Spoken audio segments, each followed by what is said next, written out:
All right, good afternoon. We're here for another Monday chat. We're more than happy to have with us a speaker who I've had in the past, but it's great to catch up and see how things have evolved in this crazy time between us.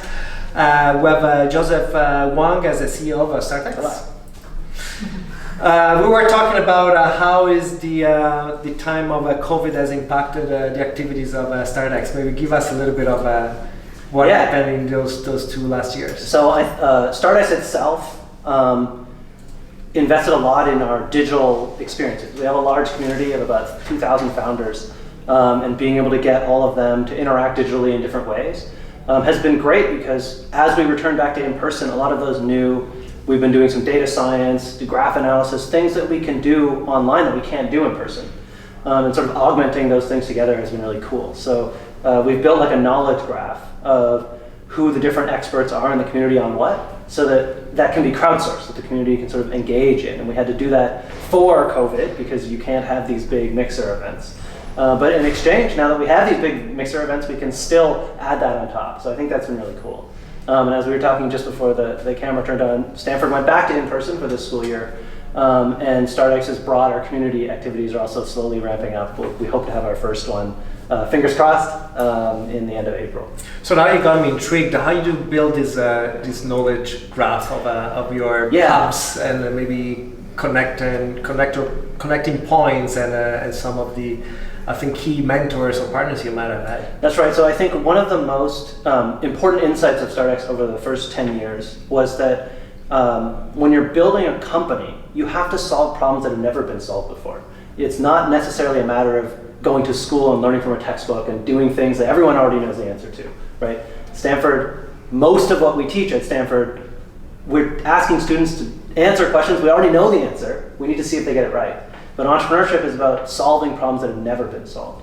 And so the key to that is looking for people with similar experiences. And the more narrow you can get, the better. And so when it comes to, if I'm trying to figure out how to do my enterprise SaaS pricing, or I'm trying to figure out what steps to take to get to product market fit, you need to find people who have been in your shoes before, maybe 2-3 years ago, and have solved that problem. Recent enough that they can relate to your experience, but far enough that they have the right answers. And so historically, we would do this through a lot of these events, where we would say, hey, you've got this topic, talk to each other, figure it out, meet each other, learn. And over the whole 10 years, we've always asked people in their exit interviews, who ended up helping you with this? And we would write it down mostly for our own learning purposes. But what we realized during COVID is we have 10 years of data here, and why don't we allow it to be crowdsourced? So we use that as the initial graph. And now when founders come in and they say, hey, I have this interesting question, it will say, well, here's the answer from the graph, but also it'll shoot out emails to different members of the community saying, hey, do you want to nominate someone? And so we've tried to recreate that serendipitous exchange, but in a digital format. And I don't think ever digital will fully replace this in-person interaction, but I also think in-person's never going to be able to do what the digital can do. So we're coming out of this embracing the chance to do both. Yeah, as everybody else. How big is that graph? I'm intrigued to understand what are the boundaries where your network can... Yeah, so there's probably maybe 170 different categories that people can have tags on. And each of those tags, it's every interaction they've had in the past that we have in our records, plus the crowdsourced one.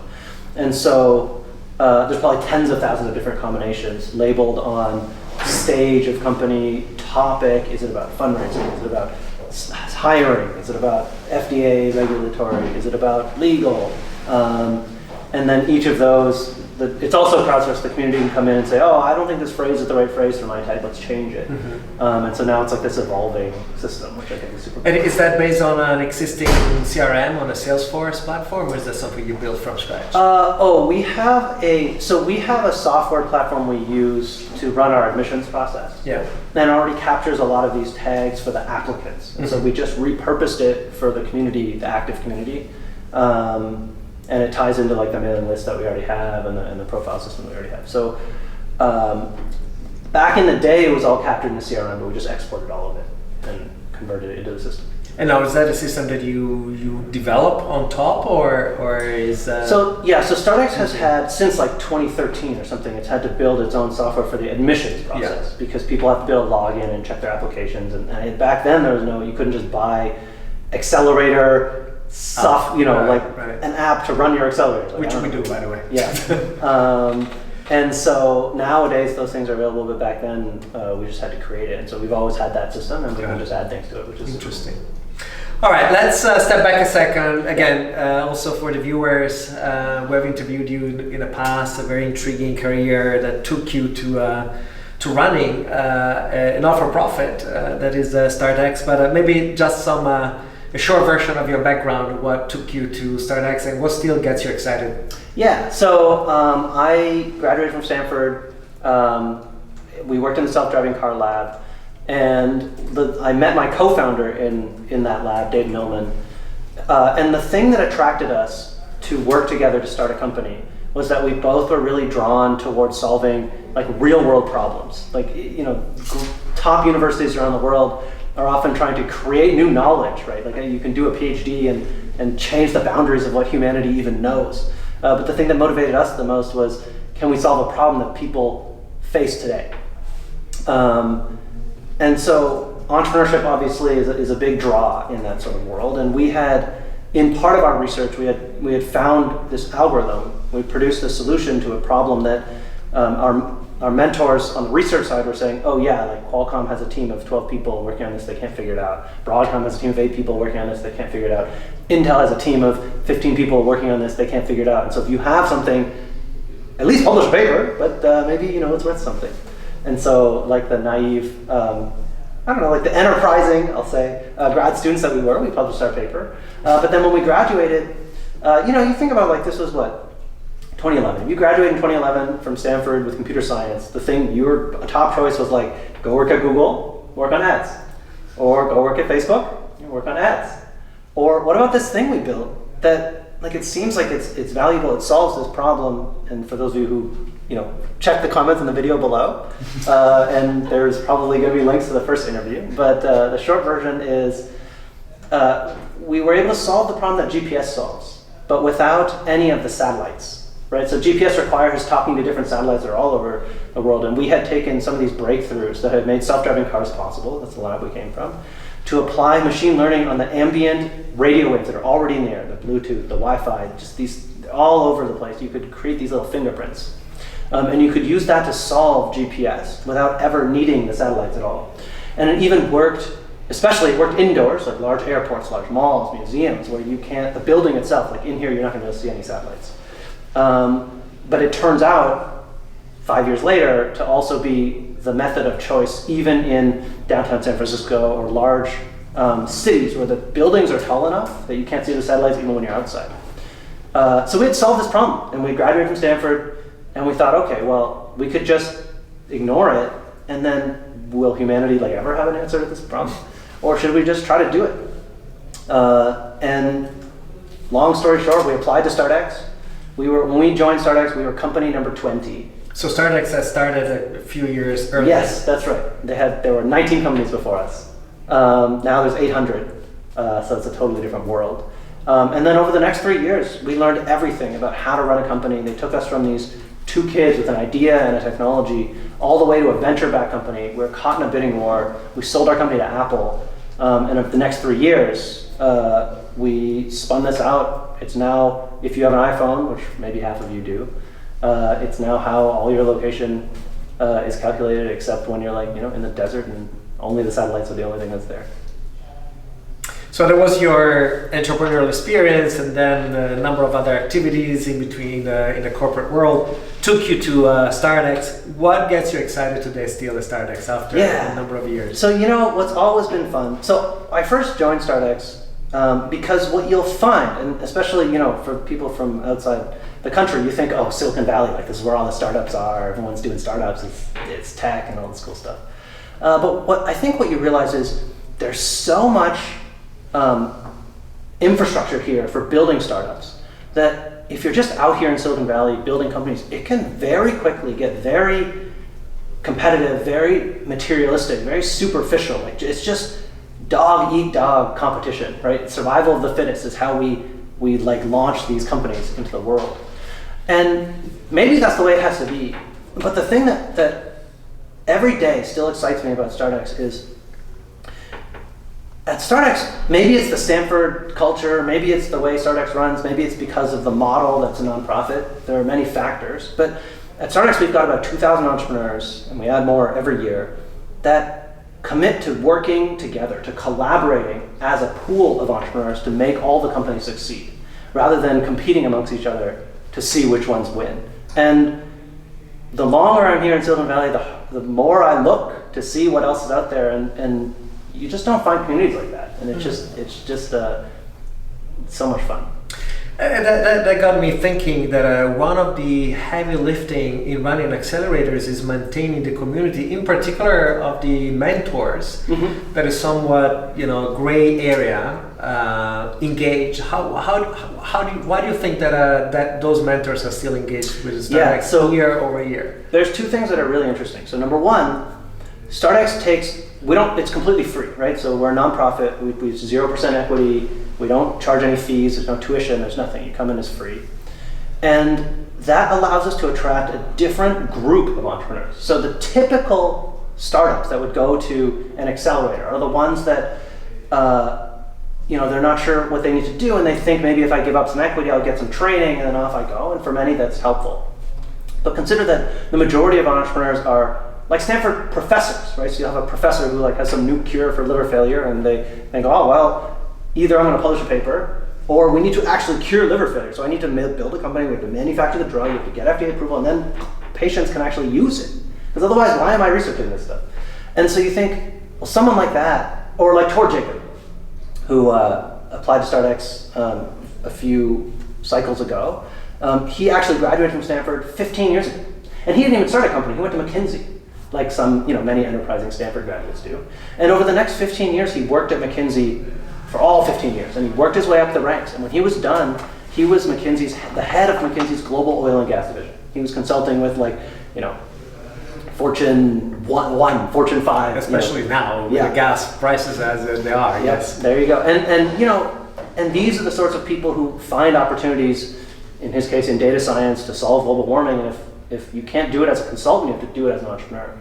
And so our mandate is to support this ecosystem of Stanford alumni, Stanford professors. And when you do that, there's nowhere else you can go to mentor people like this, because most of the accelerators, you're asking people to give something up. And the only people who give something up are the people who don't think they're that far, that they're not in that tier where they don't need help. Mm. And mentors actually find a lot of value in engaging with. So there's two effects, as I was saying. Number one, we have fewer entrepreneurs for sure. It's Stanford only, and then also it's like the professors and the alumni, it's these experienced folks. But number two, they end up tackling different types of problems, right? Like we always talk about how if you pick a random startup out here in Silicon Valley, you probably get like a social network or sharing photos of cats, and then someone else building an app to order pizza on your phone, the like stereotypical Silicon Valley startups. But if you ask a Stanford professor what motivates you, what problems are motivating you to be solved, they're not going to say, oh, I really want another app to order pizza on my phone. They're trying to solve interesting problems, interesting to them, whether it's like global warming, whether it's like food, hunger, global disease, new forms of energy, AI, and so I think the other thing that really attracts these mentors is that there are really impactful problems being solved. On the flip side, there are things that StartX does. So StartX, for example, when you apply to StartX, we only accept between 10 to 8 to 10% of the applicants. It's not a quota, that just is roughly how many applicants it takes to meet our quality bar. And it's not just quality bar, but do you also maintain the number restricted? No, there's no restriction on the number, but there is a culture, one of the stages in the application process. So it takes between 20 and 50 judges to judge a single team getting through. And there's 4 rounds of different interviews or applications, reference checks and things. But one of those rounds is strictly a culture interview to find out if this is an entrepreneur that's willing to support all the other entrepreneurs around them as well. So it's embedded, the mentoring effect is embedded in the selection process. I didn't get Yeah, and what's interesting about that is, so I have mentors that have been, I talk to mentors who have been mentoring for 12 years at StartX. And I ask them, hey, why do you keep doing this? Like, you could mentor anywhere, there's all these different places. And they say, so number one, obviously, the startups you have are incredible. We can talk about the stats later. Like, they all have really, really great success, and that's exciting to see because I mentor a team, and it becomes worth it, right? You can lose a lot of energy if you're mentoring a bunch of teams and the companies don't really work out. But number two is they're all really great people. Like, it's not just smart, talented, enterprising entrepreneurs, but they're just lovely people to be around, and that's a filter we've had since 2011. It wasn't. I think it was added in the second year of StartX. When you joined? It's funny, there's a funny story. They asked us, the community, imagine this, right? So StartX is 3 years old, and they said, okay, we have our admissions process, it's about 15 to 30 judges, but we want to add another round for the community, what you want. And so I and some of the other founders early on in 2012, we said, okay, well, we want entrepreneurs that we're all going to help each other. And so we invented that culture interview stage. Now, I have none of the questions now are ones that I've written, but the original ones were the ones that I wrote, and others have built on it, and now, dozens of founders have contributed. But it makes for a really interesting community, and I actually think it's a big reason why our companies have success, because, accelerators are everywhere, and we always say there's 1,000 places you can go to learn about the first 9 months of starting a company. How do you incorporate? How do you do your first sale? How do you make your first pitch deck? How do you make your first hire? But it takes 7 to 10 years to IPO. And where do you go after those? If you're lucky. And where do you go for those next 9 years and 3 months? And unless there's going to be a community around you to also teach you not how to make your first hire, but when do you hire an in-house recruiter, how do you make that decision? Not how you make your first sale, but how do I structure the incentives in my sales team, right? Not how do I make my first pitch deck, but I need to manage my board, I'm raising Series B, very different from seed funding. And having that support all the way through, I think is a big reason why the later stage you get, the more success we see in our companies. And also, I think it's a big reason why female founders, Black and Latinx founders are all, any minority group that normally might not fit the patterns are able to find that support and are able to succeed. I don't know if I include this slide today. I might have missed it. There's a lot of cool stats. But female-led StartX companies are raising 5 times the industry average proportion of venture funding compared to industry average. And a big part of that is not feeling like you're alone. So I want to talk about some statistics, and I think those are always interesting to update, and they always blow me away. Before going there, since you're started talking about the ecosystem around you, Stanford first and foremost, why don't we get a kind of an update also for people that maybe might be a little bit less familiar with the new institutes that are there. What are the hubs within Stanford that can also support and create and generate a lot of intellectual property that potentially then turns into entrepreneurship?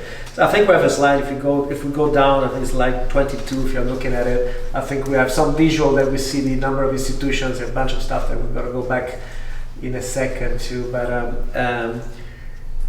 I'm also interested about the relatively new institutes that are, I think, hubs per se on. So the newest one, if you go down one more slide. One more. The newest one is the Transforming Learning Accelerator. These guys launched during COVID, in fact, and it's a new initiative for. It's interesting because Stanford is an educational institution, and this is an accelerator specifically to change the way learning works, which. Funnily enough, Stanford's like 200 years old, and they finally decided we're going to innovate our own work too. And that's relatively new. When did it get started? I remember we met to make the very first website for it in, it was during COVID. It was on Zoom, and it was in the fall. So it was not 2019, it must have been 2020 fall. So it was a couple of years ago. October, November, yeah. Interesting. A year and a half. So that's the newest one. Some of these have been around a very long time. So engineering obviously has a lot of history, School of Business. Yes, and the newest one that's not on this yet, yeah, that's what I was working hard on, looking at. is Humanities and Sciences. So they're launching an arts incubator, which was in the works with COVID. I think the schedule has changed a little, but that's a new one coming out. And then of course the School of Sustainability will be our 8th school. That's what I had 2 questions about that. The School of Sustainability, that is a big deal because it's been in the works for some time. We'll connect a bunch of other departments of other areas of Stanford, but with the idea of having climate as one of the common ground and climate effect. Give us whatever you know about that in terms of time. I think they're launching in September of this year, but the idea of how would you think that it will also become a center of support and engagement with potential entrepreneurs? So StartX's mandate, we're not part of the discussions of the timing on the schools. When it gets to the point that they want to see, okay, so the mandate of Stanford in general is this, right? We need to support students that are in school. We need to support the professors that are doing research and often the postdocs. The challenge Stanford had prior to StartX, back 2008, was that as the day you leave school, you can't access any of the resources anymore the same way that you. Otherwise there would still be 200,000 students on campus. It would be ridiculous. But there needed to be a vehicle to make sure that as an alumni or as a professor that's spinning out a company, that if you really want, like I said at the beginning, if you publish something that could cure liver failure, and you actually want real patients to get it, and you need to put it in industry, you need some vehicle to help support that cause. And so our job is to collaborate with each school that sort of pops up and provide that support once it leaves the university. And so because for example, this new school isn't going to have students that graduate for a while, it'll be a while till they sort of come to us. We do have some smaller student programs like the StartX Fellows program and the scholarship and things for active students, but that's not the core of what we do. Do you maintain this relationship in a formal way, right? There is a process with which you go constantly on different institutes and kind of either promote or filter, track, communicate, or is that so embedded now in the culture at Stanford that there is that thing that's called StartX, that if you want to be an entrepreneur, if you already are actually an entrepreneur successful, you might as well take advantage? Yeah, it's not either or, it's both, right? So there's definitely a big part of it is understanding why StartX exists, why Stanford, why the president of Stanford encouraged this to happen early when they were evaluating what's missing. But then also, formally, we interact with all of these guys in different ways. They each have different needs, and we want to make sure that we support. You can imagine, like the business school, these are students coming in, having worked in industry, and they're doing a particular thing, or versus, biodesign, which works with postdocs as well as researchers, less so much, and they have a class as well. But engineering, a lot of them are just like new grads. They're getting their degree. Maybe it's like a master's in CS trying to go do something. So they end up with different needs, mostly because the schools are structurally different to serve different purposes. Right.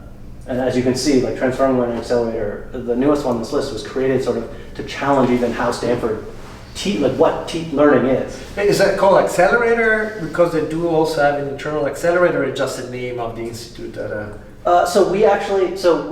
in the second year now of the design challenge. It actually funds real projects that have the potential to turn into real businesses, some nonprofit, some for-profit, but all to improve education. All right, so that's on top of the institution that is teaching. Yeah, so on each of these, the logo is for the school, and then the text is for usually the center that's put together initiative. Yeah, and then Tom Cutt is the Center of Sustainability that we're talking about. I don't see the one about human center AI. So there are research labs all across campus as well, but many of them, their mandate is not to make entrepreneurship succeed. Got it. So, and so if I had to put every course in every lab, we're going to have space enough. Awesome. All right, let's go back into again numbers, throughput of StartX, and again, I think there's some statistics always blow me away. We can go in 2 or 3 slides back in the amount of companies compared to other accelerators that are able to to get funded 100 million more. Just to get also a comparative analysis with I believe that here is everybody else, right? Any company from best accelerators, definition of best accelerator to be defined, but we assume really tier ones, most of them from Silicon Valley. Look at the difference that is out there. Yeah, and so this is something that's interesting, right? When you look at, I don't know if that's like, if you look at like Series A, if you come and see what percentage of our companies get to Series A, I think the Series A is about 1.6, 1.7x. And then when you get to 100 million, it's 3x. When you get to a billion, it's 5x. And that really tells a story about what's missing in the journey of an entrepreneur. Those first 9 months, like we said, about how to start a company, is being provided everywhere. But what's the point of starting a company if 4 years from now it's not going to work or it's going to plateau? And so the journey of StartX has always been, we want to support our companies all the way through. And I don't know if I have a slide on here, but when we last talked, we probably had 4 billion-dollar companies. Yeah, go next. I think the next one is even more staggering, is 5 times more billion-dollar companies than any major accelerator. If you go to the next one, I think there's also the fact, there we go.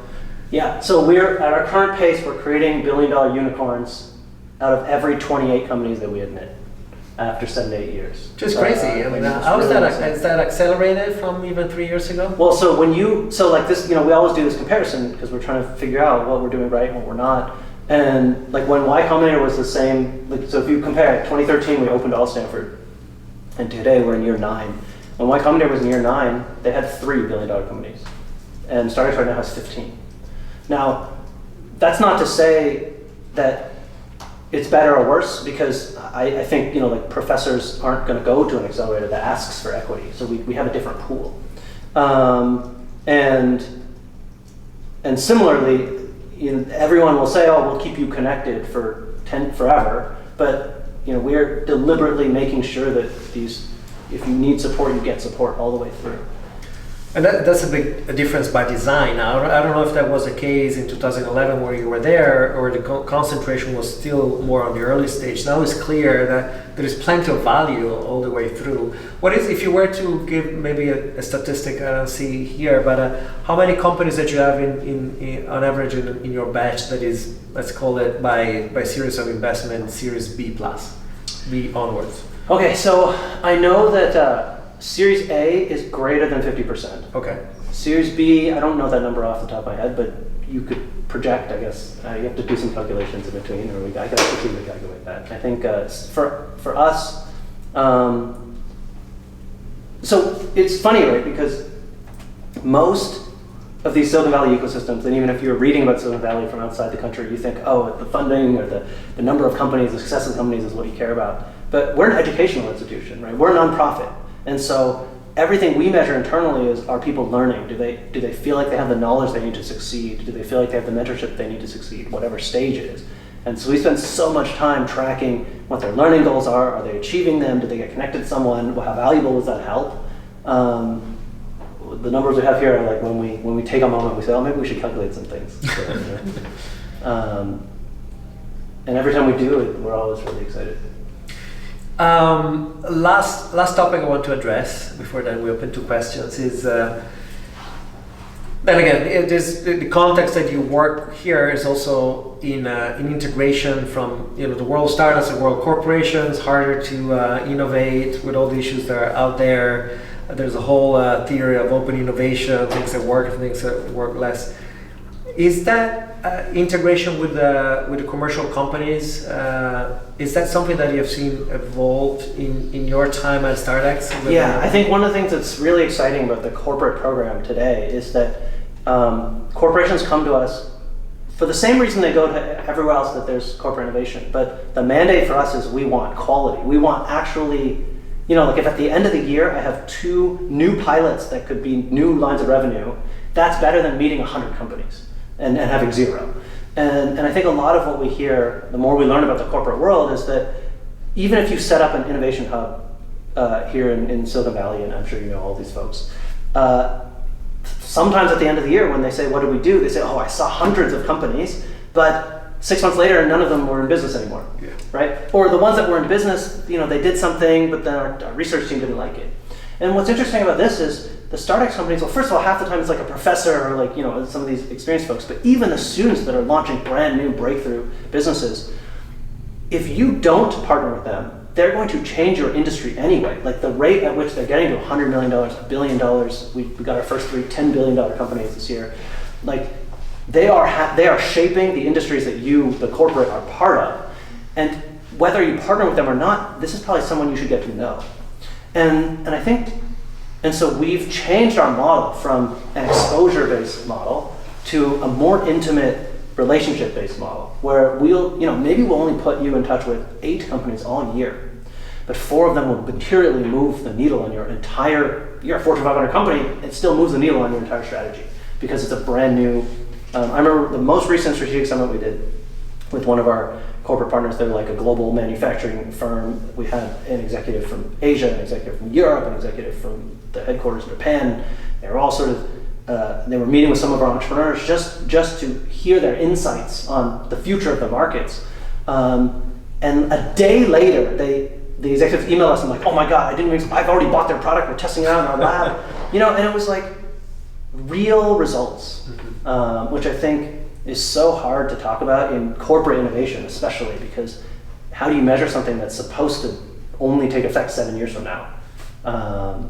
And so I think that's been really, really exciting. Yeah. And acceleration, the time to market has been compressed by any means lately. Also the ability to have access to unlimited capital, that's definitely also accelerating that fear that the startup that initially 15 years ago you thought would be a long time coming, the next year is the one that is actually eating your business. So. Yeah, and the scariest thing, there's innovation, but then there's the actual R&D departments. And the scariest thing with working with a startup, if you're a big company, is like, what if 2 years from now that startup's not here anymore and we've already invested all this time and energy into it? And so a lot of the confidence, a lot of the models around corporate innovation are, okay, let's just scout for ideas and see if we can do them internally or whatever we need to do. But the level of confidence you can have when you work with StartX, and the things that our partners really appreciate is, if we put you in touch with someone, 90% of the time, they're still going to be there for as long as that relationship exists.